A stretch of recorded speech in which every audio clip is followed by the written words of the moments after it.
Be still and go.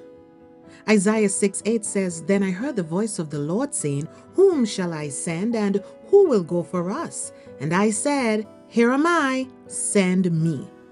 Being still and going may seem like opposites, but in God's kingdom, they work very well together. Stillness is not about inactivity, it's about preparation.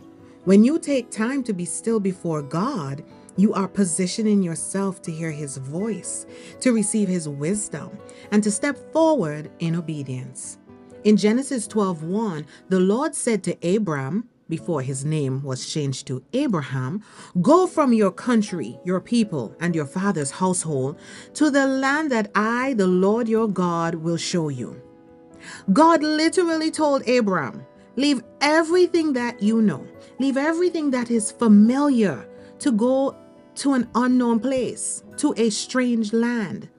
God's instructions to Abram were very clear. He told him to go. But before moving, Abraham had to trust. He had to be still in his spirit, knowing that God's plan was better than his own. This is the same invitation that we receive. When God tells us to go, we need to go. But we must first be still and trust that God is leading the way.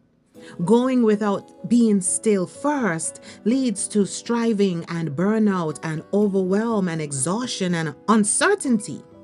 But when you go with God, after spending time in His presence, you move with clarity and purpose and alignment and power and peace. The world may rush, but those who wait on the Lord will walk and not grow weary. They will run and they will not faint. Today, take a moment to be still and then step out boldly. God is calling you forward. He is calling you to go, but He also invites you to trust Him every step of the way.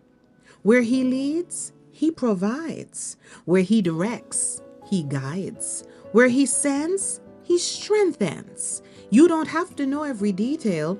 Just be still and listen to Him. Trust what He says, then go.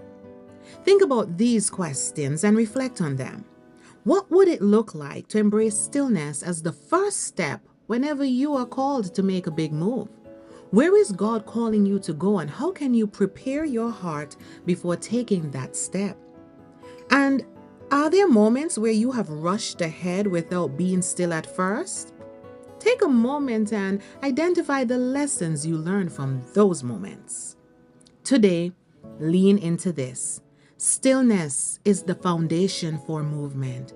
When you pause with God, you can go with confidence. Trust Him. Wherever He leads, you can go. So be still and go.